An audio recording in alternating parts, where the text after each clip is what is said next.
नमस्कार, आप देख रहे हैं तिरहुत नाव और मैं आप लोग के साथ अभिजीत कुमार श्रीवास्तव। भारतीय संविधान और कानून की आज आपको मैं एक ऐसी मिस्टेक बताने जा रहे हैं जिन्होंने पूरे देश को हिला दिया। ये घटना 1990 की है, जिसमें कलकत्ता में एक लड़की की हत्या हो जाती है और उस हत्या में वहाँ के जो सुरक्षा गार्ड होते हैं उसको पुलिस पकड़ लेती है और इस मामले में 14 बरस वो जेल में रहते हैं और लास्ट में उनको फांसी दे दी जाती है। लेकिन बाद में जब उसका पूरी तरह से परख की जाती है तो पता चलता है कि जिस व्यक्ति को फांसी दे दी गई वो व्यक्ति पूरी तरह से निर्दोष था। और अब इस मामले को लेकर मुजफ्फरपुर के एक चर्चित अधिवक्ता जो मानवाधिकार मामले को देखते हैं, श्री एस.के. झा, इस केस को रीओपन करने जा रहे हैं और इस पूरे मामले को लेकर हम उनसे बात करते हैं कि ये पूरा मामला क्या है। तो सबसे पहले सर आपका स्वागत करते हैं अपने चैनल में। जी, बहुत बहुत धन्यवाद, नमस्कार। और हम आपके आभारी हैं कि आपने इतने बड़े मुद्दे को उठाया है और इसमें सकारात्मक दिशा में सहयोग है, तो इसके लिए हम आपका आभारी हैं। तो सबसे पहले ये बता दें कि पूरा घटना क्या हुआ था और ये घटना बताइए दर्शकों को। देखिए, यह घटना है मार्च 1990 की। हम पूरी विस्तृत जानकारी हम आपके चैनल के माध्यम से हम दे रहे हैं। मार्च 1990 की यह घटना है। एक हेतल पारेख नाम की एक लड़की थी, जो लड़की कलकत्ता में के भवानीपुर स्थित एक अपार्टमेंट में वह रहती थी अपने पूरे परिवार के साथ। उनका पूरा परिवार गुजरात का रहने वाला था और उनका सोना चांदी जेवर जेवरात का व्यवसाय वगैरह था। एक दिन ऐसा हुआ कि हेतल की माँ वो चली गई मंदिर में पूजा करने के लिए और हेतल पारेख घर पर स्कूल से अपना आई हुई थी और घर पर थी वह। जब उसकी माँ शाम के वक्त में जब वह आई घर पे, तो घर का दरवाज़ा अंदर से बंद था। तो अगल बगल के लोगों को बुलाया गया और अगल बगल के लोगों को बुलाने के बाद में दरवाज़ा को तोड़ा गया। तो देखा गया कि हेतल की का जो है सो मृत शरीर पड़ा हुआ है और उस पर 21 चाकू का निशान है। तब उसको आनन फानन में लोग डॉक्टर के पास ले गए, जहाँ पर चिकित्सकों के द्वारा उसे मृत घोषित कर दिया गया और उसकी पोस्टमार्टम में इस बात की पुष्टि हुई कि इसके साथ रेप भी कमिट किया गया है। पुलिस ने तहकीकात करना शुरू कर दिया। तो तहकीकात में यह बात सामने में आया कि उस अपार्टमेंट के एक सुरक्षा गार्ड थे धनंजय चटर्जी।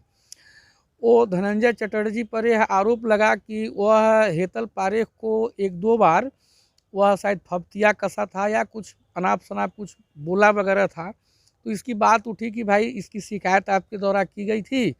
तो पारेख परिवार के लोगों ने बताया कि इसकी शिकायत अपार्टमेंट के लोगों के से किया गया था। इसकी जब डॉक्यूमेंट जब मांगी गई तो 3 महीने के बाद में उसका एक कागज़ दिया गया कि हम लोगों ने उसकी शिकायत किया था। बहरहाल आगे मामला चला। धनंजय चटर्जी 12 मार्च 1990 को उनकी अरेस्टिंग हो जाती है उनके घर से। उसके बाद में यह केस चला, लोअर कोर्ट से हाई कोर्ट होते हुए सुप्रीम कोर्ट तक यह केस पहुंचा था। 14 वर्ष तक इसको जेल के अंदर में रखा गया। सबसे मार्मिक बात इसमें यह था कि 89 में, मतलब घटना से 1 वर्ष पहले, धनंजय चटर्जी का शादी पूर्णिमा चटर्जी के साथ में हुआ था। इसके दाम्पत्य जीवन का साल भर से ज़्यादा भी समय नहीं हुआ था। इसकी पत्नी और इसके परिवार वाले 15 वर्षों तक काफ़ी संघर्ष किए। इनके केस में कोई डायरेक्ट इन पर कोई एलिगेशन भी नहीं था और जो खून के छींटे हेतल पारेख के शरीर से जो बरामद हुआ और उसकी जो जांच किया गया और इसके ब्लड से इसका सैंपल जब जांच कराया गया धनंजय चटर्जी के, तो वह ब्लड सैंपल भी वह मतलब मैच नहीं किया। दूसरी बात यह बात आया कि धनंजय चटर्जी वहाँ पर महज एक सुरक्षा गार्ड था और जो टाइम ड्यूरेशन था वह मात्र 20 मिनट का ही था। जो गवाह में 2 गवाह का उसमें हुआ था, 2 सुरक्षा गार्ड का और गवाही उसमें हुआ था, उन्होंने बताया था जो कि डिफरेंट गवाही दिया था, उसमें टाइमिंग का 20 मिनट आया था। यह बात उस समय उठी हुई थी कि 20 मिनट में 3 मंजिला बिल्डिंग पे कोई आदमी तीसरे फ्लोर पर कोई आदमी जा कर के 21 चाकू मार करके रेप कर करके और वह क्या नीचे आ सकता है। साथ ही साथ दरवाज़ा, सबसे बड़ी बात यह है कि दरवाज़ा अंदर से बंद था। घटना अंदर में हुआ, 21 चाकू लगा, उसके बाद उसके साथ रेप हुआ, लेकिन दरवाज़ा जो बंद था वह अंदर से बंद था। तो ये बहुत ही सोचने वाली बात हो जाती है। उसके बाद में 2004 में वहाँ पर स्थानीय लोगों ने और कुछ नेताओं ने इस पर अपना काफ़ी जो है सो जन समर्थन के लिए इसका एक मतलब एक अपना एक जन सैलाब खड़ा कर दिए। आनन फानन में इसको फांसी भी दे दिया गया 14 अगस्त 2004 को। हम बताना चाहेंगे कि 14 अगस्त 1965 को धनंजय का जन्म हुआ था और उसी दिन धनंजय का जन्म तिथि भी था और 39 वर्ष की अवस्था में उसको अलीपुर सेंट्रल जेल कलकत्ता में उसको फांसी दे दिया गया। फांसी जाते वक्त भी उन्होंने जल्लाद से कहा था कि नहीं, हम निर्दोष हैं, और उसने एक प्रश्न और किया था जो आज हमारे हिंदुस्तान में हर बुद्धिजीवियों को इस पर सोचना होगा। उसने कहा था कि क्या मेरे मरने के बाद में असली आरोपी को आप लोग पकड़ पाएंगे? क्या असली आरोपी की पकड़ने के लिए क्या सरकार जो है कुछ प्रयास करेगी?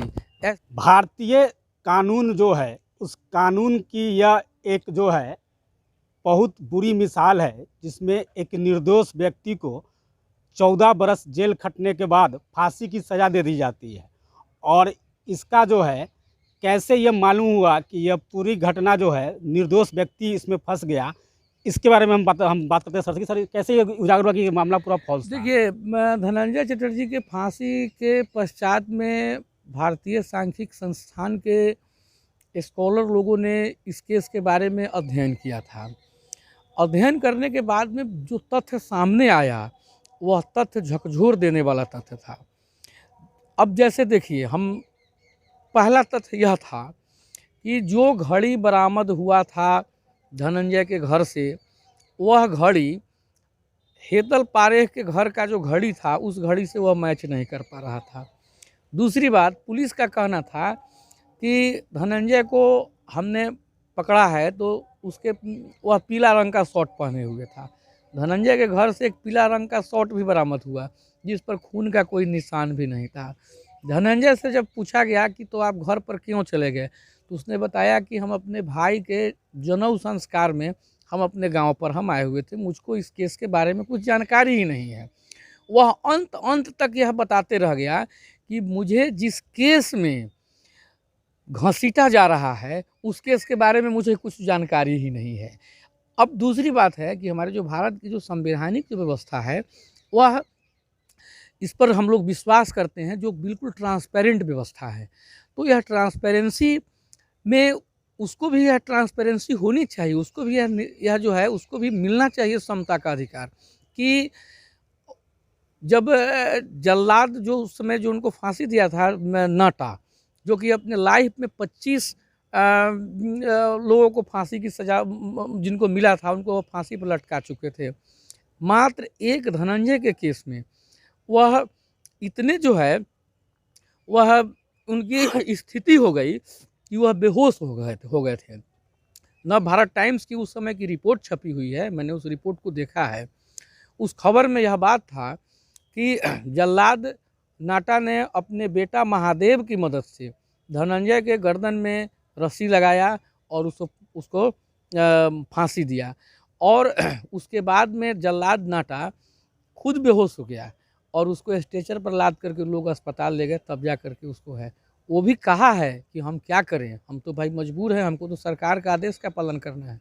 लेकिन धनंजय ने एक जाते जाते भारत के बुद्धिजीवियों के पास, भारत के न्यायविदों के साथ और भारत के कानून के विद्वानों के पास यह एक प्रश्न छोड़ करके गया जिस पर विचार करना होगा कि क्या धनंजय के मरने के बाद में क्या ओरिजिनल कातिल को पुलिस पकड़ पाएगी, क्या ओरिजिनल कातिल के संबंध में कोई अनुसंधान होगा।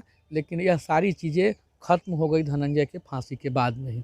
हम धनंजय के आज 19 वर्ष हो गया है इस पूरे मामले को लेकर और अभी तक उस व्यक्ति को न्याय नहीं मिला है। और अब जो है मानवाधिकार अधिवक्ता SK झा इस मामले को पुनः रीओपन करने जा रहे हैं और अब देखना दिलचस्प होगा कि क्या उस व्यक्ति को न्याय मिलती है। तो इसके बारे में भी हम बात करते हैं। हाँ बिल्कुल, देखिए ये तो रीओपन होना चाहिए बहुत पहले ही, क्योंकि न्याय सबके लिए है, सबका न्याय है और सबके लिए न्याय है। क्योंकि धनंजय चटर्जी का जो परिवार है वह काफ़ी गरीब परिवार था उस वक्त, और उसके फादर मदर सारे लोग पागल हो गए। उनकी वाइफ पूर्णिमा चटर्जी शादी भी नहीं की और उसके बाद में वो भी पागल हो गई और वह परिवार बिल्कुल ही ख़त्म हो गया पूरा परिवार। तो अब सवाल ये है कि न्याय ऐसा होना चाहिए कि गलती करने वाला का सर शर्म से झुक जाए और वह खुद फांसी के तख्ता तक पहुंच जाए। लेकिन जब वह जाने वाला कोई अगर सवाल छोड़ करके जाता है तो यह काफ़ी हृदय को कचोटता है। हमारे भारत का संविधान यह इस बात की गारंटी देता है, हमारे जीवन रक्षा की गारंटी देता है, और यह बात बार बार हम लोग सुनते भी हैं। कहा जाता है कि कोई दोषी अगर छूट जाए वो बात है, और फिर बाद में वो पकड़ में भी आएगा, क्योंकि कानून के हाथ बहुत लंबे होते हैं। लेकिन एक निर्दोष को कभी भी सज़ा नहीं मिलना चाहिए, क्योंकि निर्दोष को सज़ा किसी भी सूरत में नहीं मिलना चाहिए और दोषी बख्शा नहीं जाना चाहिए। हम ये नहीं कहते हैं कि धनंजय चटर्जी दोषी था या धनंजय चटर्जी निर्दोष था। धनंजय चटर्जी अगर दोषी था तो उसने अपने साथ कुछ अगर सवाल छोड़े हैं, जैसे उसका खून मैच नहीं कर रहा है, दरवाज़ा अंदर से बंद है। तो जब दरवाज़ा अंदर से बंद है तो बाहर का व्यक्ति अंदर कैसे जा सकता है? जिस व्यक्ति ने कह रहा है कि हमको उस घटना के बारे में कोई जानकारी ही नहीं है जिस घटना में आप हमको समेट रहे हैं, इस सारी चीज़ों को देखना होगा। अगर धनंजय निर्दोष था तो फिर दोषी कौन था? अगर धनंजय दोषी था तो फिर ये सारे तथ्य हैं, ये भी क्लियरिफाई होने चाहिए, क्योंकि जुडिशियरी व्यवस्था में सब कुछ क्लियरिफाई होना है। हम लोग इसके लिए प्रयास कर रहे हैं। ऑनरेबल सुप्रीम कोर्ट में हम जाएंगे और हमको देखना है कि हमारे उसके लिए क्रिमिनल प्रोसीड्योर कोड में व्यवस्था है हमको रिवीजन के लिए, और वहाँ पर हम इसको रीओपन के लिए हमको व्यवस्था है क्रिमिनल प्रोसीड्योर कोड में, CRPC में इसकी व्यवस्था है कि हम उसको रीओपन करवाएं और यह हो कि जो आरोपी हैं उसको सज़ा हो। और हेतल पारेख का जो भी परिवार था वह ट्रायल के दरमियान कितना वक्त वह कोर्ट में भी नहीं आया और वो लोग वहाँ से छोड़ करके जो है वह चला गया। यह भारतीय सांख्यिक संस्थान कलकत्ता का यह रिपोर्ट आया तब जाकर के पूरे भारत में यह एकदम आग की तरह खबर जो है सो फैला था, आज से 13-14 बरस पहले, कि एक निर्दोष के साथ में इस तरह से हुआ। कि हम लोग बहुत सारे स्क्रिप्ट भी पढ़े हैं न्यूज़पेपर में कि ऐसा फांसी धनंजय चटर्जी का जिसमें फांसी देने के बाद में मालूम चला कि इसमें गुनाहगार कोई और था। धन्यवाद। तो आप सुन रहे थे मानवाधिकार अधिवक्ता श्री SK झा को, जो इस मामले को पुनः रीओपन करने जा रहे हैं। और ऐसे अधिवक्ता को हम तहे दिल से धन्यवाद देंगे जो पिछले 19 साल पुराने मामले को लेकर एक बार जो है रीओपन करने जा रहे हैं, और वो चाह रहे हैं कि इस मामले में जो दोषी हो उस पर भी कार्रवाई हो, क्योंकि निर्दोष को तो फांसी पड़ चुकी और केवल निर्दोष को ही फांसी नहीं दी गई, उसका पूरा परिवार जो है ख़त्म हो गया। तो इस पूरे मामले को लेकर आप दर्शक लोग क्या सोचते हैं, इस वीडियो में कमेंट कर अपनी राय दे सकते हैं। और ऐसे ही ताज़ा अपडेट के लिए जुड़े रहे तिरुत नाव के साथ। अभी तक आपने इस पेज को लाइक और फॉलो नहीं किया है तो फ़ौरन इस वीडियो को लाइक और फॉलो कर ले, और वीडियो अच्छा लगे तो वीडियो को ज़रूर शेयर करें।